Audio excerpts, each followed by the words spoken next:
sometimes it's quite easy to translate cats. Mazzy here is saying it's time for food. But what's the ethical thing for us to feed cats? Considering not just their interests, but the interests of the animals that they'd really quite like to eat.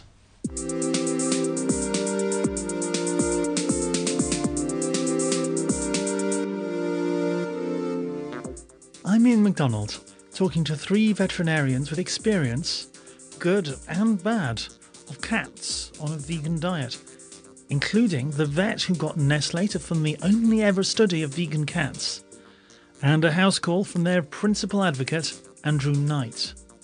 Neither cats nor any other species have any particular need for meat or any other dietary component, providing that the diet that they eat has the full range of nutrients that they require.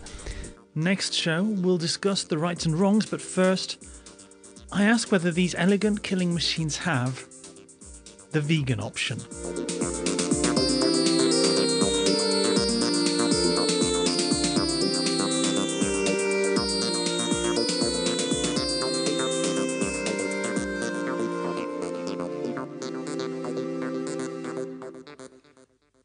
If you're a regular listener, and thank you if you are, you've probably noticed that Diana isn't here.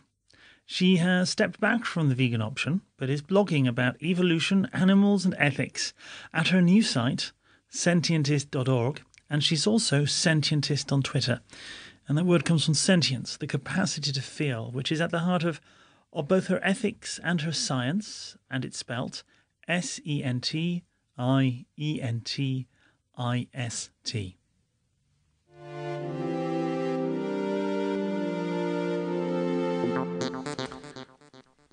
At the moment, I feed Mazzy meat.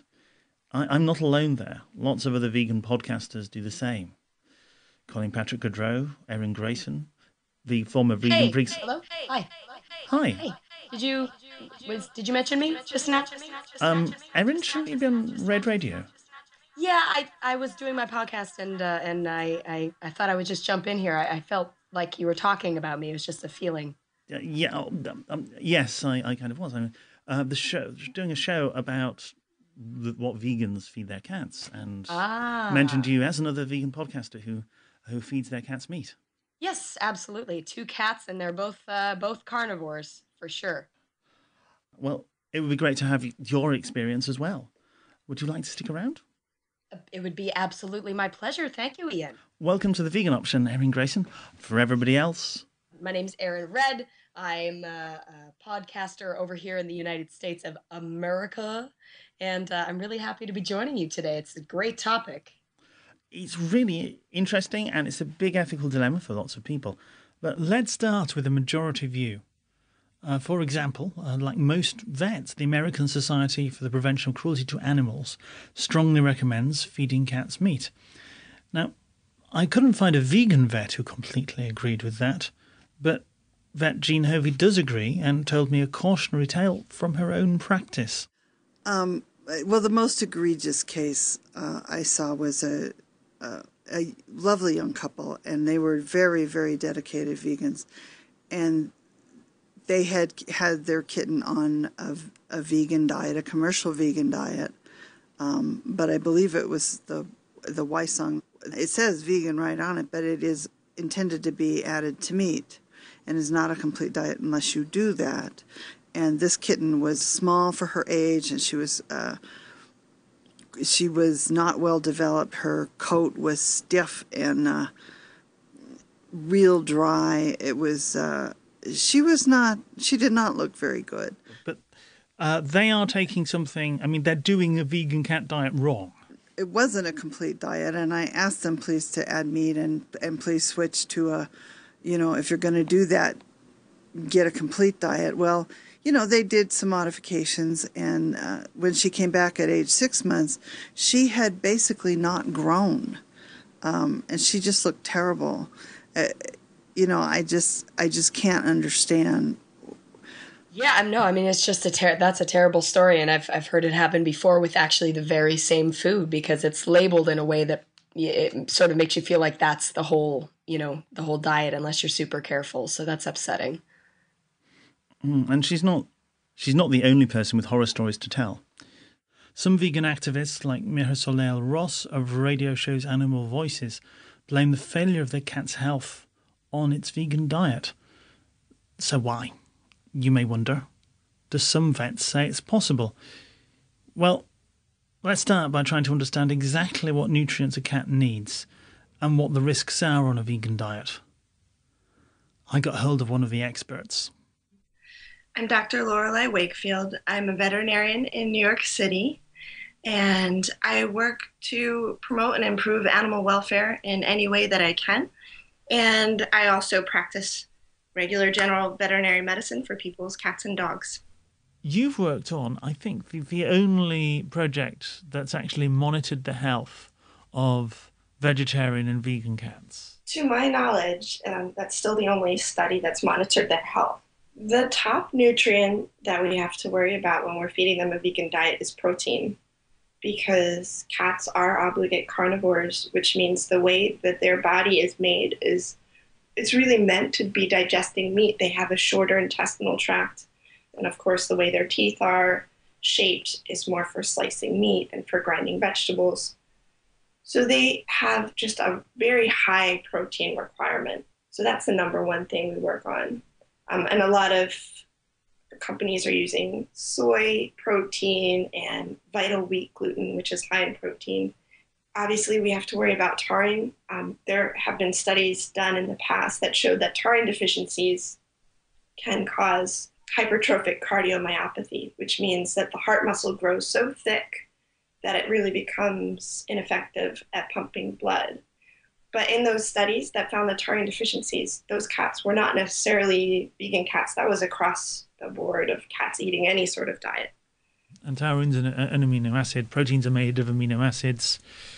We'll eat a mix of plant proteins to get a mix of amino acids, and taurine is something that we can synthesize and cats can't. Taurine is actually something that is generally destroyed in the processing of meat cat foods as well. They tend to have to add it back in as a supplement, even for the traditional cat foods. Other things we worry about are B12, cobalamin, like we do for people.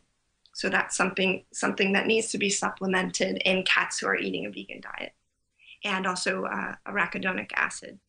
Now, cats and dogs are designed to have low urinary pHs, and when the pH is not that, they tend to form crystals and stones out of the normal components that are in the urine. Protein is very acidic, and if you eat protein every single day, if you eat massive amounts of protein every day, you will have to be a lot, and your urine pH will be very low. Anecdotally as well, I have heard that perhaps cats on a vegan diet are more at risk for developing crystals, and cats who have crystals in the urine may be more at risk for developing a urinary blockage. The type of stone they get is called struvite, but normally the acidity would keep them from forming. So male cats have a very narrow urethra, and if they have crystals in their urine or mucus plugs, it can actually prevent them from urinating, which can be extremely serious. Yeah, actually, I had that very experience when I tried experimenting with veganism with both of my rescued cats. The male cat did develop crystals, and as soon as that happened, obviously, it was just a terrifying experience. He was obviously in a lot of pain, and I took him to the vet, and it was the diet. It was the only thing that had changed. And, my vet at that time strongly recommended that I add back at least some meat. If I didn't want to feed an entirely carnivorous diet, he was open to me experimenting with adding vegan foods to their diets. But as an exclusively vegan situation, he definitely was not recommending that.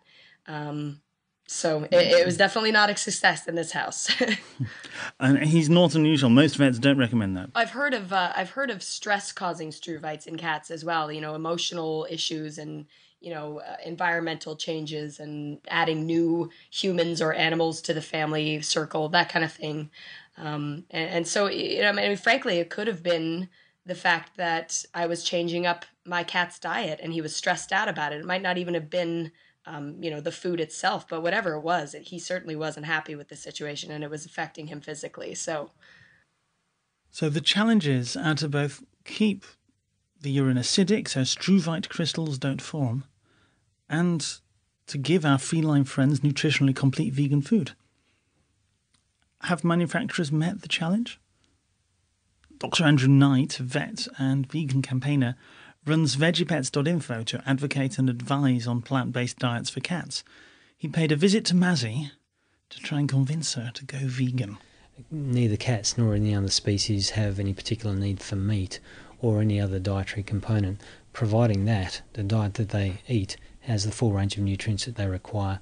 There's no scientific reason why all the nutrients that cats need can't be obtained from a diet comprised entirely of plant, mineral and synthetic sources, and there are a range of commercially available vegan diets and also supplements for homemade diets that attempt to supply all of these nutrients and do so quite successfully. The only study that's been conducted and published in a peer-reviewed veterinary journal to date examining the health of vegan cats looked at cats that have been maintained on this diet for at least a year and compared their health with those of cats maintained on normal meat-based diets, and found that the health of the vegan cats was generally very good. And Lorelei Wakefield told me about her work firsthand. So I did a study. I took 20 vegan cats and collected blood samples and sent them to the laboratory. And through those blood samples, I assessed their taurine blood value and their cobalamin or B12 value. So some had some marginal taurine levels, but they weren't so low that those cats would be showing any clinical signs from it. So you checked their B12 and you checked their taurine. What else did you check? In terms of overall health, those were the only two objective numbers that I got. And then I asked the owners, so I have anecdotal information about how their cats were doing. And remarkably, everyone I spoke with felt that their cats were doing great on vegan diets. I did look at a lot of their medical records, but since medical records varied so much from clinic to clinic, I really couldn't use that information. When I asked on Twitter if anybody has any questions for you in the interview, I had a bunch from Daniel Dorado in Madrid. And he was curious about what the cats in the study were actually fed. They were all being fed either VeggieCat or Evolution diet. So I didn't include cats in the blood test part of the study that were being fed a home-cooked diet because those were so variable. Now, one of the amazing things about your study is that it was funded by Purina, which is part of, I think, Nestle. I mean, they're not really the most friendly and the most vegan-friendly company on the planet. How did you manage to get them to pay for it? Yeah, I love that they did that. It was a research project that I did as a veterinary student at the University of Pennsylvania, and they support student research in nutrition. And they decided to fund my study. I'm not sure of the reasoning behind it, but I feel like they are a fairly objective group to be funding this sort of study, so you know that my information is going to be objective coming from them. Nobody's going to go, oh, who paid for this? Ah, the Vegan Society. Yes. I'm a little bit perplexed, but mostly impressed that Purina, would fund that study, and actually it's a kind of a nice surprise to know that they'd be interested in something like that. Perhaps, however, they were looking for different results. Let's hear a bit more of Andrew's case. And sorry, a bit of microphone handling noise. Additionally to the very small number of large-scale studies, we also have a large number of case reports which are published in the books that cover this topic and on websites where there are accounts of vegan cats and dogs. And these reports generally indicate a range of benefits. Vegan animals are typically a bit slimmer. Cats and dogs are becoming overweight these days, and it's an increasing problem and quite a large problem with cats and dogs, particularly cats. So vegan animals are typically slimmer. They've got less associated problems such as diabetes, arthritis, fatty tumours, cardiovascular problems, anaesthetic risks. They have better coats sometimes. There can be other benefits as well. In terms of anecdote, is it that hard to find cats who didn't do well on a vegan diet? There are probably quite a large number of cats and even dogs that haven't done well on vegan diets because there is limited understanding of the fact that the diets have to be nutritionally complete. It is, of course, dangerous in the long term to maintain cats on diets which are not nutritionally complete, whether they're vegan or otherwise for that matter. There are two key things that need to be done, and I just do want to emphasise that. I think it is risky to maintain a cat on a vegan diet if the diet isn't nutritionally complete. I think it is inevitable that there will be health problems that manifest eventually in that case. So if people are preparing homemade diets, they do need to make sure they get a proper nutritional supplement and add it in to make sure the cats are getting all the nutrients they need, or else they can use a commercially prepared vegan diet which is already nutritionally complete for either adult cats or kittens. The nutrient profiles are a bit different. So that's the first point, and the second point is the importance of monitoring the acidity of the urine, particularly for tomcats who are more prone to urinary blockages. So if your cat food meets the standards, whether it's vegan or not, the cat should be fine, and therefore the cat will not die. It will not. It would not develop any overt nutrient deficiencies. Is that the same as being fine or healthy? That's debatable. Like I said, I have not met any healthy vegan cats, but I haven't met a lot of them because there are very few of them. It seems to me that people who are feeding their pets a commercially made vegan pet food, those cats seem to do great because those diets, we know they're doing the best they can to meet the feline nutritional requirements. The AFCO nutrient profiles by which pet food standards exist, and that's how all the companies make their food, is according to those standards. Those standards only list 50 nutrients. Well, there's a whole lot more than 50 nutrients running around out there, and most of them we don't even know what they are. That's certainly a reasonable point of view. So we need to be really careful. Anecdotally, cats seem to do well. They definitely seem to be doing fine, and for their owners, they're doing well. They're seeing improved hair coats. Some are seeing reduction of allergies and even seeing these sort of health benefits from that diet. Yeah, I actually happen to agree with Jean Hofve here. I think that, of course, it's, it might be possible to have a cat on a purely vegan diet and have that cat survive and live a decent life. The question is, are you providing an optimal life? Are you providing the best and most natural life to that animal that that has joined your family? And for me, the answer is no. So. I feel as if there is a battle of the anecdotes here, almost. Absolutely. With Andrew saying, my experience is they're healthier, and what's your opinion? Yeah. Sorry, I'm just going to... You have the microphone, Mazzy? All right, now... Stage fright. Now you're all quiet. This feels like a battle of the anecdotes with Andrew Knight saying that vegan cats, in his experience, are healthier, and Jean Hofve saying the opposite, and Lorelei Wakefield's research suggesting they're fine if a little low on taurine, but nothing to worry about. It's a little frustrating when we're looking for evidence. Andrew suggests that the solution to the plumbing problem, to the danger of struvite crystals, is to keep a really close eye on your cat's wee-wee. So the way that people can check the acidity of their cat's urine is to get some non-absorbent cat litter, which is little white plastic beads that doesn't absorb the urine. They can easily be obtained very cheaply from veterinary clinics. Get the cat used to using it, and then on a regular basis collect a little bit of urine and measure the acidity, either via a litmus test strip from a veterinarian or a pet store, or by getting a pH meter.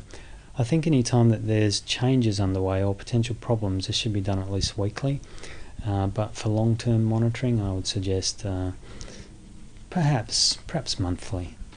Brilliant. So you're replacing the litter tray, which kind of absorbs the urine, stops it smelling so much, with plastic beads on top of it, above basically a pool of urine. Yeah, I mean just a little dribble of urine is probably more than a pool most of the time.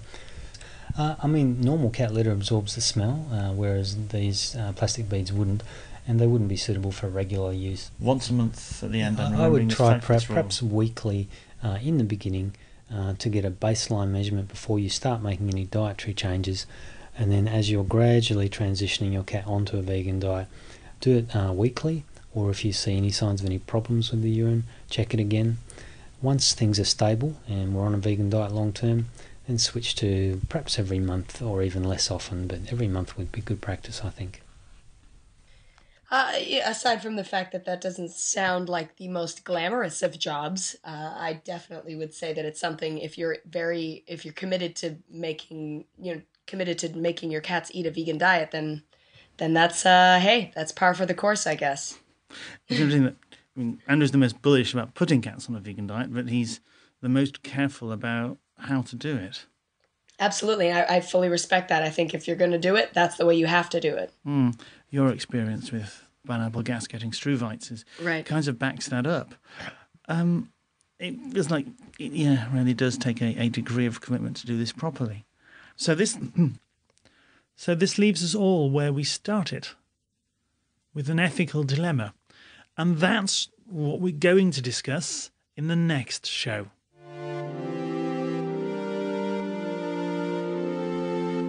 So what do you think about this issue? Please say, particularly if you have cats yourself, at theveganoption.org, or tweet at veganoption on Twitter, or comment at facebook.com/veganoption. I'll also be blogging about ideas for future shows, and I'd really like to know what you think, because there's not much point in me doing this without you. And you can find out more about my show and my work at erinred.com, and of course, I'm very easily reachable on Twitter, and my handle there is at @erinred, ERINRED.